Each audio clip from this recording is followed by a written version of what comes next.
परिचय दीजिए। मैं रुद्रेश कुमार सिंह, स्वर्गीय पशुपतिनाथ सिंह का बड़ा बेटा। जी, आज आपके पिताजी की जो हत्या हुई थी उस मामले में 16 आरोपियों को उम्र कैद की सजा सुनाई गई है। जी। कैसे देखते हैं इस फैसले को? जैसा उन्होंने किया वैसा कोर्ट ने उन्हें सज़ा दिया है, उनके कृत्यों की सज़ा दी है और ठीक किया है कि हत्या कोई छोटा काम है और जितने लोग शामिल हैं इससे अपराध पर अंकुश लगेगा और अपराधी अपने से डरेंगे कि जितने लोग भी रहेंगे और अगर मजबूरी है तो सज़ा होनी। कितने आशिक कर रहे थे, उम्र सुनाई गई है, क्या हुआ था 12 अक्टूबर के दिन? आप पुनः एक बार बताइए। 12 अक्टूबर के दिन मेरे घर से 20 मीटर की दूरी पर शराब ठेका का संचालन होता है। पिछले 25 साल से देसी शराब की दुकान है जो मेरे छोटे भाई के प्रॉपर्टी में ही चलता है, लाइसेंसी को कोई और होता है। तो थोड़ा सा विवाद पहले छोटे भाई से शुरू हुआ, उसके बाद पिताजी दूसरे वाले मकान पे थे, उनको मालूम चला तो वो सब आ गए वहाँ, मतलब गए बीच बचाव करने। तब तक ही अचानक वहाँ से 25 मीटर की दूरी पर करीब ये 18 से 20 की संख्या में मौजूद थे। मोबाइल से किसी ने कॉल किया और सारे पहुँच गए लाठी डंडा रॉड से लैस होकर। और पहले तो मेरे छोटे भाई को मार रहे थे, जब पिताजी छोटे भाई को मार खाता देख मेरे पिताजी उसके ऊपर गिर गए। उसके बाद पीछे से इनके सिर पे गहरे वार किए गए जिससे कि ये अस्पताल जाते जाते दम तोड़ दिए। भाई गंभीर रूप से घायल था, करीब 2 महीने के उपचार के बाद वो ठीक हो सका। इस पूरे मामले में 2 दरोगा, 9 पुलिसकर्मी सस्पेंड हुए थे। खुद डिप्टी सीएम केशव प्रसाद मौर्य भी आए थे। जी। क्या वहाँ पे जो शराब का ठेका चल रहा था वहाँ पे अभी तक कोई अंकुश लगा? नहीं, शराब का ठेका आज भी संचालित है, लेकिन पिछले 15 दिनों से मैं इसमें लगा हूँ हटवाने में, चूँकि मुझे मालूम था फैसला आने वाला है कि उसके पहले ये हट जाए तो मेरे पिता की एक बड़ी श्रद्धांजलि उनके लिए होगी कि जिस वजह से मेरी जान गई वो आज वहाँ नहीं है। लेकिन अभी तक मैं सफल नहीं हो सका हूँ। उम्मीद करता हूँ कि आबकारी मंत्री नितिन अग्रवाल के आदेश के बाद ये अभी एक हफ्ता 10 दिन और लगेगा। दुकानें खोज ली गई हैं उसको नन ट्रांसफ़र करने के लिए और आज ही शाम को डिप्टी कमिश्नर मेरे घर आने वाले हैं इस मामले में फाइनल रिपोर्ट लगाने के लिए। कुल कितने आरोपी थे? 18 आरोपी थे जिसमें 2 नाबालिग थे और 16 बालिग थे। अच्छा, आप वो लोग हाईकोर्ट जाने की बात कर रहे हैं तो आप लोग का आगे क्या स्टैंड है? जैसे मैंने इसमें लोअर कोर्ट में लड़ा है उतनी ही मजबूती से हाई कोर्ट में भी लड़ेंगे। वहाँ कैसा फील हो रहा है आज? नहीं, बहुत अच्छा फील हो रहा है। कम से कम इतना ज़रूर फील हो रहा है कि आज मेरे पिता की आत्मा को शांति जरूर मिली होगी और साथ में पूरे परिवार को शांति मिली है कि जो जैसा करेगा वैसा। भाजपा नेता थे पशुपतिनाथ सिंह, उनके संबंध में उनकी हत्या हुई थी दिनांक 12/10/2022 को शिगरा स्थित में और 13/10/22 को उनका FIR दर्ज हुआ था।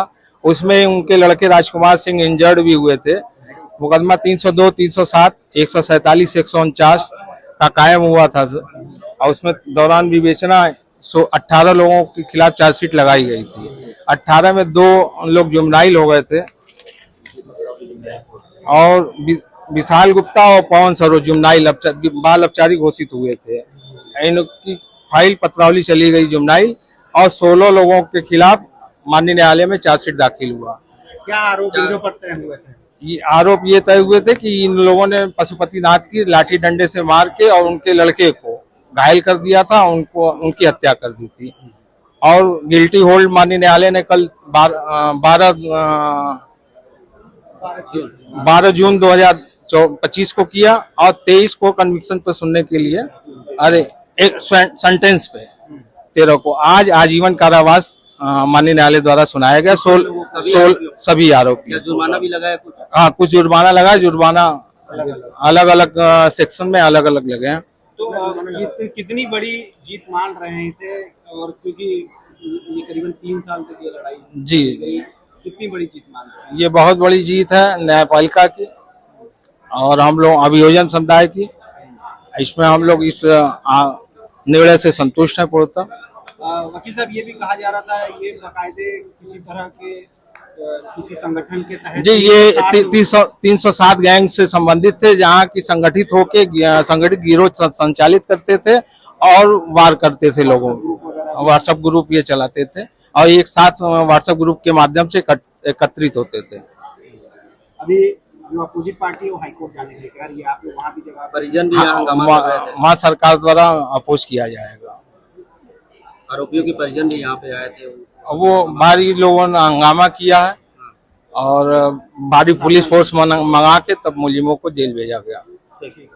हाई कोर्ट जाएगा, अपील करेगा, बेल अप्लाई करेगा और जितने 16 लोग थे सबको 302 में आजीवन कारावास हुआ है और जो सेक्शन थे उसमें अलग अलग और भी सारी सजाएं एक साथ चलेंगी। वकील साहब, इसमें 2 नाबालिग भी थे?